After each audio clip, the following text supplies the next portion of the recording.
కూర్చున్నాను, నా ప్రత్యర్థి తిరుగుతున్నాడు, ఏమిటి ఇది అన్న. No sir, communication with gap, ఆ ప్రత్యర్థిని కూడా ఆపేస్తాము అన్నారు. సరే అలా కూర్చున్నాను. చాగంటివారిపాలెంలో కన్నా లక్ష్మణ గారి కొడుకంట ఆయన వచ్చాడు.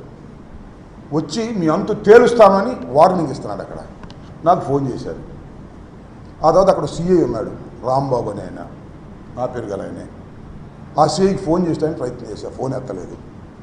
తర్వాత మళ్ళా ఎంపీపీ ద్వారా ఆ ఫోన్ ఇవ్వమన్నా. అతను ఏదో రెచ్చిపోయి మాట్లాడాడు. నేనేంచిన అతనే నా దగ్గరికి వస్తేనే నేను రికమెండ్ చేశా. ఆ రోజుల్లో ఆ రాంబాబున చాలా అగ్లీగా మాట్లాడేటువంటి పరిస్థితి కనిపించాడు. ఏంటి ఆయన అగ్లీగా మాట్లాడుతున్నావు? You are not a rowdy, you are a police officer, why you are talking like that. నేనే వస్తున్నాను అక్కడికి. నేను వెళ్ళాను, ఎందుకంటే నేను వెళ్ళకూడదనుకున్నాను. ఇక్కడే ఎస్పీ గారు చెప్పాడు కాబట్టి ఉండాలనుకున్నాను. అవతల కన్నా లక్ష్మణ తిరుగుతున్నాడు, కన్నా లక్ష్మణ కొడుకు నాగరాజు తిరుగుతున్నాడు. నేను వెళ్ళకపోతే నా క్యాడర్ ఒప్పుకోరని నేను అక్కడికి వెళ్తే అక్కడి నుంచి బయటకు వచ్చాడు ఎస్పీ. పెద్ద పోలీసు ఇది ఉంటారు కదా, ఈ మధ్య స్పెషల్గా వచ్చారు ఆర్మీ, వాళ్ళని తీసుకుని అక్కడికి వెళ్ళాడు. వెళ్ళి అక్కడ వాళ్ళందరినీ కొట్టించాలనే ప్రయత్నం చేశాడు. ఈ రాంబాబు అనే వ్యక్తి సిఐఎఫ్ రూరల్ నా టైంలోనే ఇక్కడికి వచ్చాడు. ఒక ఆఫీసర్తో అంటే ఇతను వాళ్ళతో కొల్లుడు అయిపోయాడంటే మీ టైంలోనే కదండి వచ్చింది అన్నాడు. నిజమే, నా టైంలోనే వచ్చాడు. నేను ఎవరికి, నీకు మీ అందరికీ తెలుసు, నా నియోజక ప్రజలందరికీ తెలుసు. పోలీస్ ఆఫీసర్లు ఎవరన్నా రికమెండ్ చేస్తే నేను డబ్బులు తీసుకునే మనిషిని కాదు. ఈ రాంబాబు అనే వ్యక్తి నా టైంలో వచ్చి వాడు అమ్ముడిపోయాడు, నా ఆరోపణ. నాగరాజు దగ్గరికి వెళ్ళి డబ్బులు తెచ్చుకున్నాడు, నన్ను కూడా ఎక్స్పెక్ట్ చేశారు. క్యాండిడేట్ నన్ను చాలామంది అడిగారు, ఏమంటే పోలీసులకి ఏదో డబ్బులు ఇవ్వాలంటని. No, I'm a minister. నా రికమెండేషన్తో వచ్చినటువంటి పోలీసు ఆఫీసర్లను కొనేటటువంటి దుస్థితి నాకు పట్టదు, నేను చేయను అలా అని చెప్పా. ఆ పోలీసు ఆఫీసర్లు 5 లక్షలు 6 లక్షలు తీసుకుని కొల్యూడైపోయి వారికి సపోర్ట్ చేసే పరిస్థితి వచ్చిందంటే ఏం చేయాలి ప్రజాస్వామ్యంలో? ఒక మంత్రిగా, ఒక సిన్సియర్గా పనిచేసిన మంత్రిగా, పోలీస్ ఆఫీసర్ల పోస్టింగ్లో డబ్బులు తీసుకొని మంత్రిగా ఏం చేయాలి అని అడుగుతా ఉన్నా. మీకు చాలా చిత్రం. దమ్మాలపడిన గ్రామంలో ఒక బూత్లో ఈ రాంబాబు అనే వ్యక్తి అక్కడ ఒక పోలీసుని పెట్టాడు. మళ్ళీ అవతల ఉన్న బూత్, నాకు అనుకూలంగా ఉండేటువంటి బూత్, రెడ్డిస్ ఉంటారు, అక్కడ మాత్రం 6గురిని పెట్టాడు. This the plan. డబ్బులు తీసుకుని ప్లాన్ చేసే పరిస్థితి. ఈ బూత్లో ఏం చేశారు? వచ్చితే ఓటర్ వేయడానికి వస్తే స్లిప్ తీసుకుని ఎంపీకి వేయండి మీ ఇష్టం వచ్చే వాళ్ళకి, ఎమ్మెల్యేకి మాత్రం కన్నాకు మేమే నొక్కుతాం అని నొక్కారు. సుమారుగా 1000 ఓట్లు నొక్కారు అక్కడ. I'm going to report to the election officer. Repoll కోసం అడుగుతున్నా, ఏం చేస్తారో చూద్దాం. నారినిపాడు మా అల్లుడు Upesh is a chief election agent. వెళితే అద్దాలు పాల్గొట్టారు. ఫోన్ చేస్తే ఎత్తరు పోలీసులు, వెళ్ళమంటే వెళ్ళరు. Colluded with Narinipadu Telugu Desam group, వాళ్ళతో కొల్యూడ్ అయిపోయి డబ్బులు తీసుకుని. ఆ సిఐ అందరినీ అంటలో నేను, ఆ CI Rambabu colluded with Telugu Desam. అదేమంటే మీరేం జరగా అంటున్నారు, అది వేరే అంశం. Colluded with Telugu Desam, taking money purchased by Telugu Desam, is doing like that. ఏంటి ఇంకా ప్రజాస్వామ్యంలో రక్షణ లేకపోతే? అయ్యా ఓటేస్తుంటే కొడుతున్నారు, నాకు రక్షణ కావాలి అని అడుగుతుంటే పోలీసులకు ఫోన్ చేస్తే పంపనటువంటి దుస్థితిలో ఉన్నామే.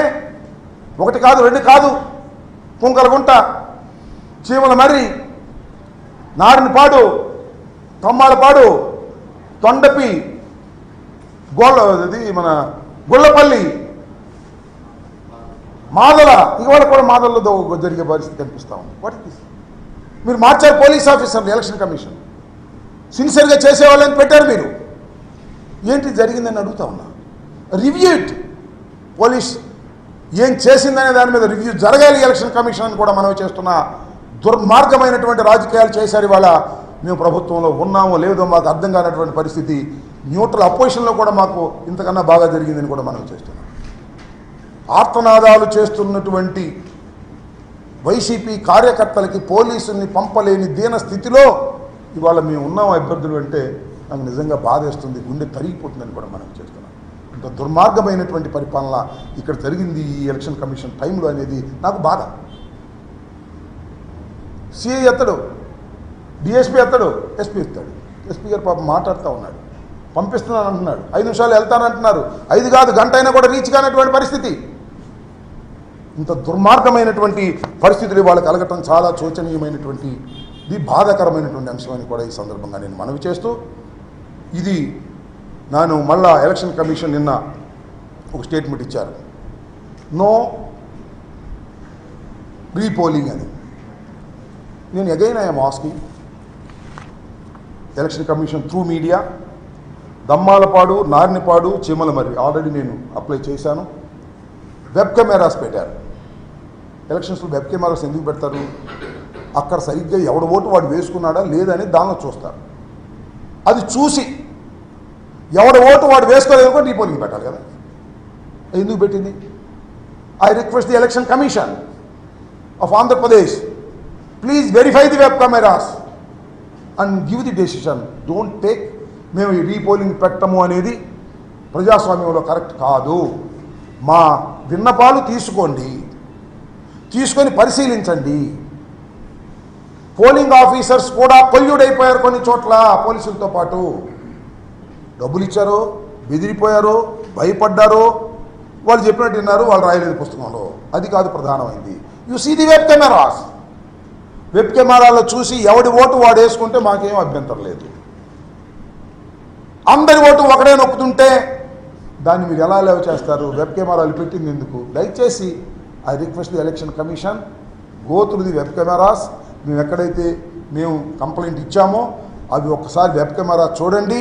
చూసి దానిలో తప్పు జరిగిందని స్పష్టంగా కనిపిస్తే రీపోల్ చేయాల్సినటువంటి బాధ్యత ఉంది ప్రజాస్వామ్యం ఇదని కూడా ఈ సందర్భంగా నేను మనవి చేస్తున్నా. కాబట్టి దమ్మాలపాడు 253, 254, నారినిపాడు 236, 237, చీమలమర్రి 197, 198. ఈ 6 బూత్స్లో I'm requesting, I'm demanding the election commission to go for a repolling in a short time.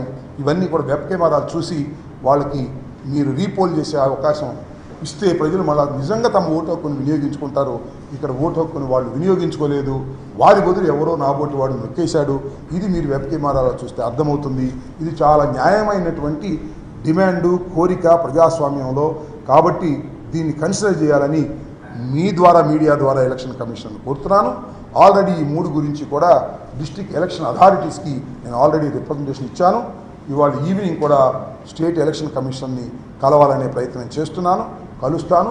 ప్రజాస్వామ్యంలో ఇది అవసరమని ఈ సందర్భంగా నేను మీ ద్వారా వారికి చెప్పదలుచుకున్నాను. ఫైనల్గా ఒకటే చెప్పదలుచుకున్నాను, ఎన్ని జరిగినా, ఎన్ని కుట్రలు చేసినా, ఎన్ని తగాదాలు చేసినా, మైనారిటీస్ మీద, ఎస్సీస్ మీద, బీసీస్ మీద ఎన్ని దాడులు జరిగినా గెలిచేది మాత్రం జగన్మోహన్ రెడ్డి గారే. మళ్ళా పరిపాలన కూడా జగన్మోహన్ రెడ్డి గారే చేస్తారు. మళ్ళా పరిపాలనలో మంచి కార్యక్రమాలు చేస్తారు. 4వ తారీఖు మీరే చూడబోతున్నారు. రెచ్చిపోయే ఆ మోకలకు చెప్తున్నాను, జగన్మోహన్ రెడ్డి గారే మళ్ళా ముఖ్యమంత్రి. బ్రహ్మరుద్రాదు లేకమైన చంద్రబాబు ముఖ్యమంత్రి కాలేడు. ఎందుకంటే చంద్రబాబు మోసగాడు. చంద్రబాబు చెప్పింది ఏ పని చేయలేదు. 14 సంవత్సరాలు చంద్రబాబు ప్రజల్ని మోసం చేశాడు. మేనిఫెస్టో పెట్టి మేనిఫెస్టోలో మోసం చేశాడు, ఒక్కటి కూడా చేయలేదు. నేను అందుకే చాలా సందర్భాల్లో చెప్తున్నా, ఇచ్చిన ప్రతి మాటను నిలబెట్టుకున్న మొనగాడు జగన్మోహన్ రెడ్డి. ఇచ్చిన ప్రతి మాటను చెత్తబుట్టలో వేసిన మోసగాడు చంద్రబాబు నాయుడు. కాబట్టి గుర్తుపెట్టుకోండి, మోసగాన్ని గెలిపిస్తారా, మొనగాన్ని గెలిపిస్తారో ప్రజలు ఆల్రెడీ బాక్సుల్లో ఓట్లు వేశారు, చూస్తారు. మొనగాడే ఈ రాష్ట్రంలో గెలవబోతున్నాడు. మళ్ళా ఆ మొనగాడే మళ్ళా పరిపాలన చేయబోతున్నాడు. మళ్ళా మొనగాడే అభివృద్ధి కార్యక్రమాలను, సంక్షేమ కార్యక్రమాలను ప్రజలకు అందించబోతున్నాడు. 4వ తారీఖు 12 గంటలకు మీరందరూ చూడబోతున్నారని కూడా ఈ సందర్భంగా తెలియపరుస్తున్నాను. Thank you.